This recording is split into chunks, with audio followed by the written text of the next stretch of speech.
Hello folks, this is a remake for the video I just posted in regards to this supposed negotiation between or meeting between Ukraine and Russia in Turkey. First point is this. Again, we're an ad hoc ranting show on my internet show. There's one reason Russians wanted to talk to or its allies, such as Turkey, such as Germany, such as the US, such as China, such as Arab countries, MBS, you name it. There's one reason they are wanting to talk. And there are multiple reasons, but one reason is they're trying to regroup and trying to rearrange and maneuver and get out of the swamp and so on and so on. They basically collapsed in Ukraine. That's their only reason. If they did not lose in Ukraine, trust me, Ukrainians, if you Ukrainians proposed a talk, if they were successful in Ukraine in the past 1 month, and you asked for talk to stop the war, they will not. You can rest assured that your calls for negotiations, for ceasefire, for whatever it is, will fall on deaf ears. And if you talk to Turkey or the Gulf country, Arab countries, or Chinese regime, or Biden, or Germans, or whoever it is, they will not even answer you, because their agenda that they are on, or riding the train thereof, is to assist Pustalenin in taking Ukraine. So if you were in a bind or having lost the battle and then you wanted to talk, you will not hear from them, folks. They will not accept even the meeting. They announced their intentions. That is the removal of the Ukrainian regime and so on and so forth. They are talking only for one reason: to get out of a corner, out of a quagmire, regroup, maneuver, circumvent, you name it, but not stopping the war. So if you go now and meet with them and then give them anything, even the fact of you meeting with them is problematic. You give them anything now, that's it, folks. You're giving them grounds and handing them leverage that you have, handing it over to them so they can regroup and come back again. The strategy will not change, period. Post-Stalinins have absolutely no intentions of stopping the war or ceasefire or anything else. It's a matter of undesired circumstances now that they are talking to you about. But that's all. So for us to look at what they're doing, it's a massive wave of deception, trickery, double dealing, and they're trying to get out of trouble, basic and simple. But does that mean they will honor their end of the bargain? Well, you've seen them before in Chechnya. They agreed to ceasefire, they agreed to independence and all that. Oh, guess what? They're reneged. It's a matter of time, folks.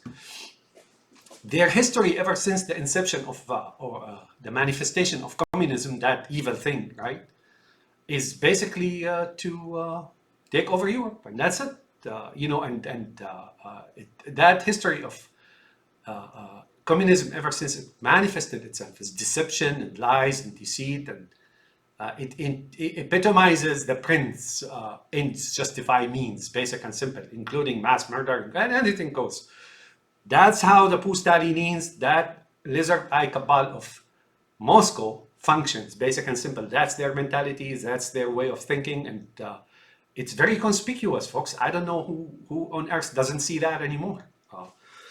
We're only, for some reason, the world only looks at Nazis. Yeah, sure, but there is a far worse horror that happened earlier and continues until now. Nazism was born and then 10 years later it was gone, right? And if there are any groups, small groups, they're on the fringes, on the periphery, and there's absolutely nothing to be concerned about. But however, Communism is far exceeded Nazism in horror and genocide and deception and torture and they're still around. Are showing it now, and they're moving toward Western Europe. Crawling and moving toward Western Europe. So, and deception and maneuvering and regroupings and is what they're practicing now. Spin zones, like spinning about at hypersonic speed at like trillion spin and a minute or something like that. So you have to understand that this is a war that is imposed on you and on the Europeans as well, and that they've lost the battle. But their strategy will not change. That war is coming again if you allow them to regroup. If you allow them to withdraw and hampered and harassed and so on, forget it, folks. Those people have to be out of your land. And you give them anything now, including those meetings in Turkey. You're giving them everything. You're giving them a chance to breathe again. You're giving them a chance to run again. You're giving them a chance to materialize and realize their sinister purpose toward Europe. Let's put it this way. These folks are incapable of understanding equality with other people, such as the Europeans, such as even their own race. Look what they're doing in Ukraine now, and killing and murdering and destroying cities and so on and so forth. And it used to be like people thought, oh, it's just Muslims, they didn't care, like in Syria and Chechnya and Afghanistan. And speaking of Afghanistan, they murdered 2 million people at least with the help of the Northern Alliance before even there was ISIS, Qaeda, or whoever it is. It turns out, and even Taliban, it turns out that Qaeda was created by them Israelis to actually sabotage the lines of the Mujahideen from behind, right? But that's not our subject. The subject here is this. You Swedes, you Germans, you Bulgarians, you Romanians, you Polish, you Baltics, you Moldovans, you Hungarians, you whoever you are, right? What's happening now is you're the target. These Russian Pustalenis will try to regroup and come back again. It's that simple. The strategy is being in the development and planning for decades, and they're not just going to abandon it because they lost the battle in 1 month. It's also a religious matter. These fucklings will not abandon their strategy, let's put it this way, and their quest, that religious quest that they seek to impose on not just Europe and the Middle East, but elsewhere as well. So there's a grand plan in the making, and they're only taking time out now because things didn't go well. So I hope you guys realize what I'm talking about.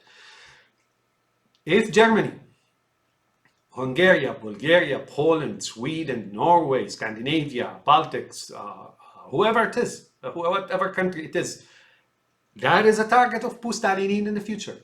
If they do not help Ukraine now and enter the fight in Ukraine, they are complicit in helping Pustalenin come to their country. Because you may say, you may argue the point that, we don't want to have anything to do with it, we're neutral. No, you're not neutral.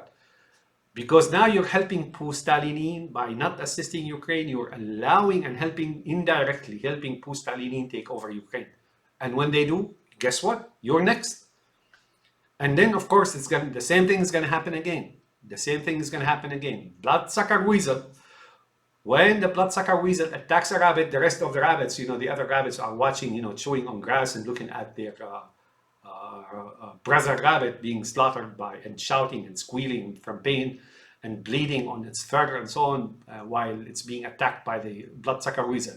But guess what happened? Next day, the bloodsucker weasel is going to come and pick off one of those other rabbits that are actually just basically staring with those unflinching eyes, like frightened and not being able to comprehend what's going on while chewing on grass, because grass is important.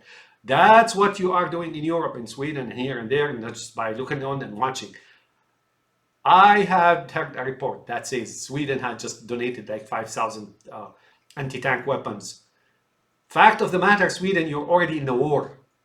When Swedes donated weapons to Ukraine, you're already in the war. So no half-hearted jobs. Go for it. It's now or never. Open the door for volunteers. Send a lot of hardware in there, and whatever it takes. Satellite imagery and so on and so forth to show the deployment or redeployment of Russian troops around the country, and just give it to Ukrainians. You cannot stand by anymore, folks. This is happening. This is nearly, for at least the Europeans, this is apocalyptic. This is not overactive imaginations, folks. This is as real as it gets. Like I said, what's going on has been in the plans and development and formulation for decades. What happened now is that Russia has faltered in the first battle, and they're reformulating the whole thing. They're going to come back again. It's that simple. There are only two ways about it: is to take out Pustalenin cabal of lizard eye cabals in Moscow, or to defeat them now. These creatures in Moscow understand one thing and one thing alone: force, and that's it. Or they will only not attack you or refrain from attacking Europe if they know they're gonna suffer defeat or a lot of losses. If they suffer a lot of losses on the human level, they don't care, because for them, Russians are nothing but rats and dogs and pigs they are utilizing. Same thing for you. Ask yourself that question. Why are they so vehement about teaming up with the Iran's regime, the Syria's regime, Hezbollah, and the Northern Shiite Alliance of Afghanistan, which helped them originally in the 70s and the 80s to kill so many people and murder so many innocent civilians in Afghanistan? And they are killing those Ukrainians who are really like them in race and religion and all, right? Just think about it, folks. I am hopeful that the average European citizen, ordinary average European citizen, realize what's going on. And remember, those lizard eye cabal of Moscow understand few things. One, their purpose is to take over Europe. That will not change. Not now, not ever. They will do. You may think Putin, if Putin is gone, somebody else will have different agenda. No. These guys are one line. It's like a rosary, right? Beads in a rosary. They're not rosary. They're the rosary of something evil, right? And two, they're full of deception. They make you think that they're democratic, that they can be reasoned with, that they can negotiate or have a ceasefire or whatnot. No, folks, all that they're very capable of lying and deception. History is witness to what I'm saying. Three, they only understand force. If you weaken and they see an opportunity, they will attack right there and then. Europeans, Scandinavians, Baltics, Poland, Hungary, Bulgaria, Romania, Moldova, whoever you are, this is the time to fight that war. You cannot wait until it's on your own turf. Have a nice day, my friends, and thanks for watching my ad hoc ranting show today.